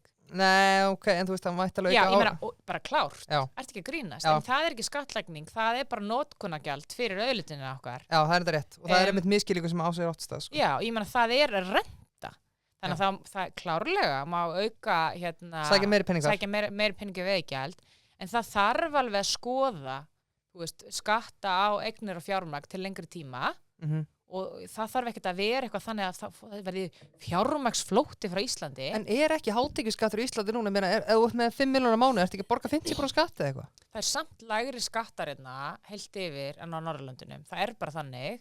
En ég satt ekki alveg mikið að borga Skattþreppin eru þannig. eina hverjum 2 krónum sem þú vinnur inn fyrir í skatt. Er ekki 48,5? Jú, en ég Já. meina, þú veist, pældu líka í því hvað þú ert að fá út úr kerfunum okkar, skilju. Þegar ég bjó í Bandaríkjunum og fólki sem var að vinna með mér, þú veist, það gæti verið á $400,000 á ári, en það var að frík út af því að það var að borga, skilju, þú veist, leikskóla, grunnskóla, heilbrigðisþjónustu, allt þetta. Ég meina, við erum Já, líka að já. reka, bara að risa velferðarkerfið þarna, Já. þú veist. Ég er ekki að segja að þú getur endalaust hækka skatta, Nei. en ég meina, það eru ákveðin hluti sem að er hægt að hækka. Ég er samt ekki á því að vera eitthvað bara að hækka skatta til að hækka skatta, en meina, mín pólitík og mín pólitíska sannfæring liggur í því, ég trú á samtryggingu, Mhm. ég trú á því að fólk greiði inn í kerfi sem við fjárfestum öll saman í og þú færið út úr því eftir bæði þörf og tímabili lífinu. Þú ert á ákveðnum tímabili þegar þú ert yngri, þegar þú ert eldri, þú fæðist þennan mismunandi stað. Þannig ég er alveg órættu að tala um það. Ég vil ekki, lækka skatta og draga þannig og getu okkar til þess að vera með þetta velferðarkerfi. Mhm. En það er líka mun að það varandi einkagerðan og fleira. Það er svo mikið talað um, alltaf verðmætasköpunina einkagerðanum. Já. Sko, svo bara hafa það í huga. Þegar ríkisútgjöld jukust hvað mest, svona yfir lengri tíma, upp á 1960, það var þegar við ákvaðum að fjárfesta í heilbrigðisþjónustu, almennri velferðarþjónustu, menntakerfin okkar og gerði konum kleift að fara út á vinnumarkað. Mhm. Skilju, þetta jók atvinnuþátttöku, Mhm. fjárfesting í öldrunarþjónustu og þjónustu fyrir börn, gera það verkum að vinnuaflið er virkara og þetta vinnuafl er að vinna á einkamarkaðnum. Mhm. Þannig að þetta er fólk sem að, þú veist, mín megin í pólitík, svona sósíaldemokratíska pólitík, það trúir bara á samvinnu, ríkis og einhverjum hvað þetta varðar. Þannig að skattlagningin þarf við að taka bara með því, við séum með fjármögnum að kerfum, sem styður við einhverframtak, það sé bara heilbrigt fólk sem getur unnið þarna. Algjörlega. Það Var það já-nei spurning? Sorry. Svo mikið spurningi sem að vera að bíða Það betri er bara tíma. stóra spurning. Ég veit það, og það er við sem eigum að segja sorry, sko. Já, ég ætlaði bara, ég var bara miður mín í því að það eru nokkur spurningar sem ég geti rætt í allt kvöld, sko. Já, ok, þarf bara að koma aftur. Já, ekki spurning. Já, kemur bara alla þriðjudag. Já, ég verð hér alla þriðjudag. Fram að kosningu. En hvort er fagmannlegra, lífið í bankagerðunum eða alþingi? Fagmannlegra? Já. Hvað er það svona fagmaður í faginu fagmannlega? Nei, þetta kemur frá manni sem er búin að vera í rekstri lengi. Meinar það svona professional? Já, professionalism. Já. Erfið spurning.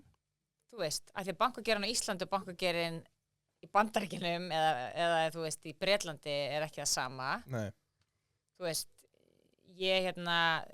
mér finnst, þú veist, ég á ekki verið að tala þetta niður en mér finnst svolítið skortur á fagmannleika á Íslandi. Fólk er svolítið mikið bara... Já, ekki bara alþingi, bara almennt. Já, fólk bara mætir óundibúða fundi, þú veist. Já. Er á löngum fundum, er rosa mikið að tjatta. Óundibúni podcastarar. Já, ég minna, þú veist. Sumir eru náttúrulega bara náttúrutala, þurfi ekkert undibúning. Vinna báðar í bönkum tilvíðin, ég held ekki. Það er rosa mikið kultúr. Já. Svona að, þú veist, að undibúa sig ekki. Skítarætingar. Já, rosa mikið þannig.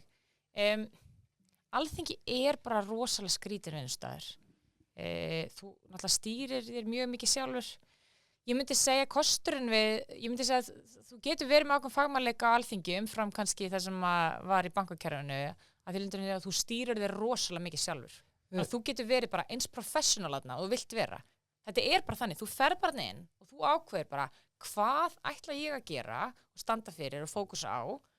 Og þú veist, bara hvernig kem ég því til skila, þannig að það er enginn sem er eitthvað að tjekka á því hvernig í vinnunni, sko. En það eru svo margir sem tala það er svo auðvelt að vera í stjórnarandstöðu, þú bara gagnrýnir allt sem ríkisstjórnin gerir og svo bara þarf ekki að bera neina ábyrgð, þú getur alltaf bent á hina, hvernig er líka bara að vera í stjórnarandstöðu og kemur inn á vinnustað og þú veist að þú ég segi þetta í gæðsalappir fyrir að ekki sjá ekki, getur ekki haft áhrif þar að segja, sko, þú ert alltaf að treysta á ríkisstjórnin segja bara, og við vitum alveg hvernig ríkisstjórnin vinnur, hún er aldrei að vera samþykkja eitthvað mál frá þér. Nei. Þú veist, ég velti þessu alveg fyrir mér á hann ég fór inn, sko, en ég vil meina að mörguleiti hefur mjög mikið vald í stjórnarnarstöðu ef þú fer rétt með hlutina.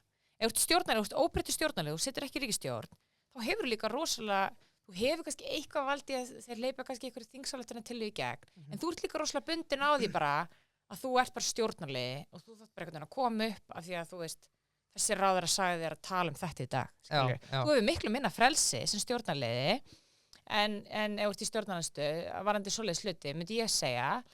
En það hversu mikil áhrif þú hefur, ég held að sé beint samband á milli þess og bara hversu vel undirbúin þú ert. Og þú sért með konkrét og alveg tillögur. Ég get til dæmis sagt okkur það að það var til þess að kom frá okkur í Samfylkingunni og ég satt í fjárlaganefnd auka eingreiðslu til öryrkja og þetta er bara til þess sem fættist í fjárlaganefnd hjá okkur í stjórnarandstöðunni og ástæðan fyrir hún fór í gegn er hún var fagmannlega undirbúin. Já, en líka erfitt að segja nei við peningagjöf. En hún var bara stillt upp. Já. Rökin, framsetningin, hvernig þú veist, já. Það er fagmannlegheit að kunna að spila þann leik líka, skilur, þú veist, tölum bara Íslandsbankamálið. Fagmannleika, ef okkar ræða það þetta er bara fagmannleiki. Við erum bara í stjórnarnarstöðu, ég er einn í stjórnarnarstöðu, ég myndi bara segja ég sé búin að hafa töluvert mikil áhrif í þinginu sem manneski minnihluta að ég kem inn með þekkingu þú veist, það hljómar alveg hræðilega en ég bara segja, þú veist, ég fer ekki bara einhvern veginn inn í málið. Nei, og þú myndir ekki vera gagnrýnda eða þú værir ekki. Nei. Ég væri ekki, þú veist, ef þeir hefði gert þetta bara almennilega það hefði ég ekki snert á þessu. Nei. En þeir bara fokkuðu þessu, sorry. Og þú bara ferðu fagmannlega inn í þetta, skilur og þú talar það sem skiptir máli og útskýrir fyrir fólki og þannig hefur áhrif. Þannig að þú ert held ég ekki eins áhrifalist og þarft að vera í minnihluta. Þú sem einstaklingur inn á þingi getur haft veruleg áhrif ef þú beitir þér rétt. En það er algjörlega krúsjál, það er hvernig þú vinnur. Ég held að sé margir sem að halda og þú getur bara hvernig komið inn og bara gert eitthvað. Já, Ég meina, bara það verið fer- ósamála. Já, ég meina, en þú veist, það er ekki mín pólitík. Nei, Ég get ekki talað fyrir aðra en sjálfa mig í þessu tilviki, en ég fer mjög markvisst upp í söma hluti frekar en aðra og það er sömál sem ég snerti bara ekki á, en þess að þú veist, fólk þarf ekki að vita hvað skoðun ég hef á öllu. Nei. Ég er ekkert kosin til þess að hafa skoðun á öllu. Nei. Skilju. Ég er kosin að því að ég hef hæfni til þess að sinna einhver hlutverki. Þú veist, fólk þarf ekki að vita allar mína persónulegu skoðunir á öllur í löggjöf sem að kemur fyrir þingið, skilju. Algjörlega. Það er ekki þannig. En við veitum hvað sem hvað er bankabókinni, þú mátt alveg eins bara segja okkur þetta skoðuna. Já, ég meina, þú veist, alþjóð veit bara. Það er bara þannig. Algjörlega. Já, sena spurning fyrir hraðspurningarnar. Þinn uppáhalds alþingismaður ekki í Samfylkingunni, einhver sem þú gaman að? Fyrir þetta sjálfa þig?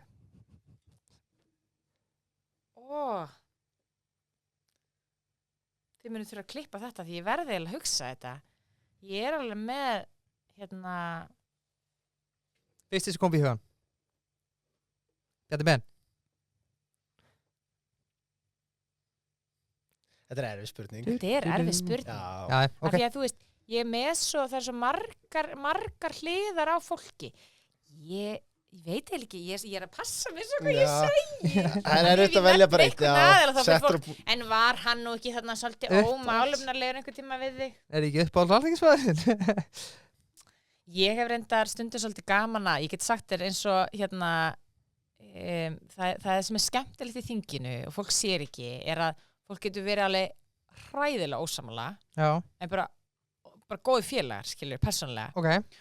Og þess að fyrsta mannskja sem kemur upp í huguna mér er Diljá Mist, Já, sem að við erum bara mjög góði félagar, skilur, og erum svipuðum aldri og hún er rosalega hress og skemmtileg og bara kemur rosalega samvið, en við erum alveg hræðilega undur með í pólitík. já, Og þú veist, og það er svolítið skemmtilegt, sko, þegar maður sér það, þú veist, að fólk kemur einhvern upp í pontu og þá er það orðið bara eitthvað svona önnur manneskja, þú veist, þá er það bara að tala fyrir sínum hugsunum og það er bara gott og vel.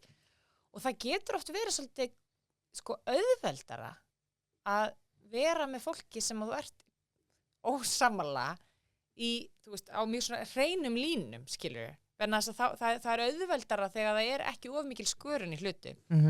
Ég hef stundum svolítið gaman að Diljá hvað þetta varðar. ok. Af því að hún er svo létt og skemmtileg, sko, Já. þessu utan. En við erum ekki sammála í rosalega mörgu svona, Nei, allan á mínu sviði. En Já. ég get bara virðingu fyrir því. ok. Þannig að það var svona kannski mannskjan sem að mér datt í hug, sko. Já. Jói sem er mér í flokki, þau eru stundum saman í ræktinu og í þinginu og svona Já. líka. Þannig að það er svona unglega stamning í því, sko. Já, algjörlega. Skemmtilegt. Við skuldum nokkra auðlýsingar áður en við hendum okkur í hraðspurningarnar. Við viljum þakka Peiti sem einfaldar reikningagerð, bókhald, launagreiðslur fyrir sjálfstæðsstarfandi einstaklinga, lítil fyrirtæki og jafnvel meðalstór fyrirtæki. Svo erum við sjálfsögðu með Bríó léttöl, svo kallega pilsnerbjór, en ólíkt því sem margir Íslendingar halda að pilsner ekki léttöl. Þetta er ljós slagabjór. Þetta er frá borginni Pilsner. Þetta er að unknown fact í bæheimi í vestanverðu Tékklandi. Svo erum við sjálfsögðu með Barrio Hermoso. Vængir eða hvort sem meira fyrir vængi eða hambúrgara? Ertu vegan kannski? Ég borða ekki kjöt, sko. Þú borðar ekki kjöt. Hún er Heimavina. Já. Ég var búinn að fatta heiminn þegar hún segði legendary aðan, sko. Já.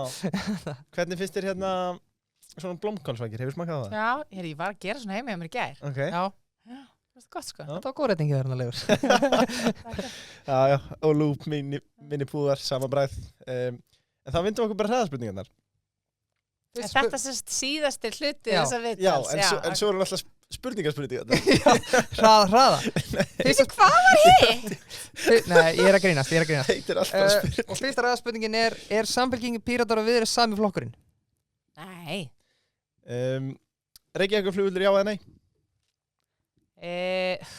Já eða nei, ok. Mátt passa á svona spurningu. Það er allt í lagi. Ég vil flytja flugvöllin þegar það komi pláss fyrir hann, einhverstaðar. Ok. Skilji, ég þar. Nei. Uppáhaldsdrykkur? Sko, ég elska áfengislausan bjór. Ég er mjög mikil bjórkona, en ég nenn ekki að vera full og finna á mér að því ég sef ítlaði og ég er með lítið barn og ég hef ekki tíma til þess. Já. En ég drekk óhóflega mikið af áfengislausum bjór, meðal annars Já, Bríó léttöl, já. nú ég ekki að grínast. Mér finnst það langbestur. Ískapurinn í Arion-banka, talandi Arion-banka, hún var að tala um bankakerfi Íslands var hrópast á hann. Það allt stútfullt af Bríó léttöl í alvörunni, sko. Þannig að þetta besti áfengisleysi bjórinn, sko. Ég mjög ánægð með það er komið mjög mikið af áfengislausum bjórum og svona 0,5 og eitthvað svo leiðis. Mér finnst þarna Bóndi frá Víking líka mjög gott, svona IPA. Já. No comment. Ég ætla að Ölger, ég hljómaleg hræðilega leiðileg manneskja, ég borða ekki kjöt og ég ligga í áfengislausu áfengi og eitthvað svona, en þetta bara praktísk. Ertu tengt þessu hraðaspurning áfengi búðir? Áfengi sérvöruverslanir. Ok. Ég meina, þú veist, ég skil ekki akkur ATVR þarf að halda utan þetta. Nei. En ég skil líka heldur ekki akkur þurfum alltaf að fara alla leið alltaf og koma þá aldrei neinu áfram. Getur ekki bara byrjað að setja í sérvöruverslanir, þá þurfum við ekki að taka umræðan ef við setjum barnið til bónus og eitthvað svona skiluru. Mér finnst þetta að ég bara fara í sérvöruverslanir strax. Ég sé ekki akkur það ætti ekki að vera, sko. Hvort myndir þú frekar taka túr á togara eða strandveiðibát? Strandveiðibát, ég vil ekki vera svona lengi út að sjó. Fyrir utan það sem ekki rómantík og það bara sumrin og svona. Já, algjörlega. Uppáhaldsmál sem þú keyrt í gegn á Alþingi? Það öryrkja? Já, það það, eingreiðslan. 100 skell, ekki? Nei, kannski alveg það mikið. Where the fuck do I sign? Where the fuck do I sign? Já, en það, ég meina, þú veist, ég bara búin að vera nokkra mánuð á þingi, en ennþá, já, ég meina, það var bara stórt mál. Það alveg eingreiðsla sem öryrkja fenguð þar. Það alveg.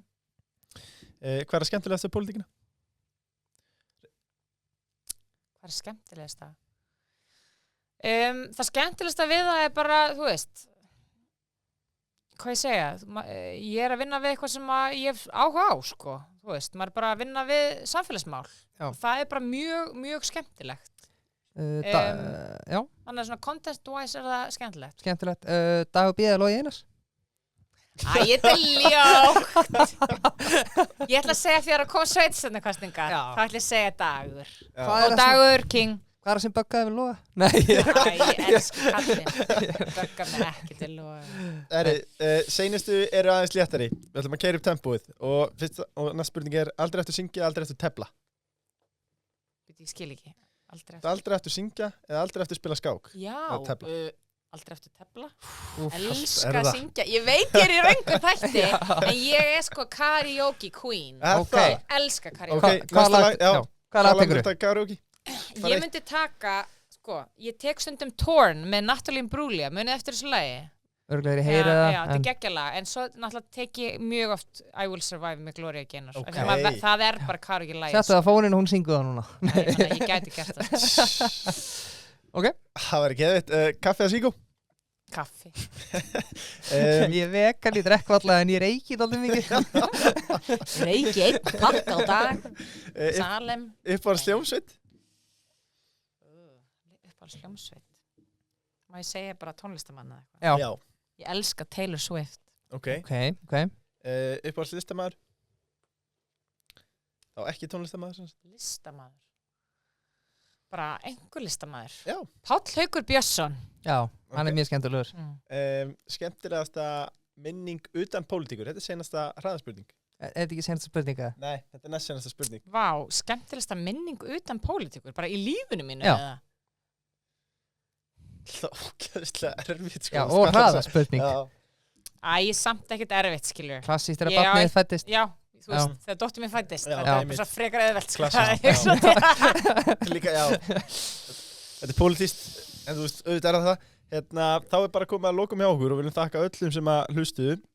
Sérstakar þakkir til þeirra sem að horfðu og eru inn á Riddaraklúbbinu og eru að taka þátt þar. Já, og sjálfsögðu viljum við þakka styrktaralum og þér, Kristrún. Það var bara komið að seinast spurningu kvöldsins. Hún er alltaf svo sama, hvað er það mikilvægast í lífinu? Fjölskyldan. Já. Glæsilegt. Vel svara. Afsakaðu hvað erum að halda það lengi, Kristrún. Allt í lagi. Takk fyrir kella. Takk fyrir kvöld. Takk.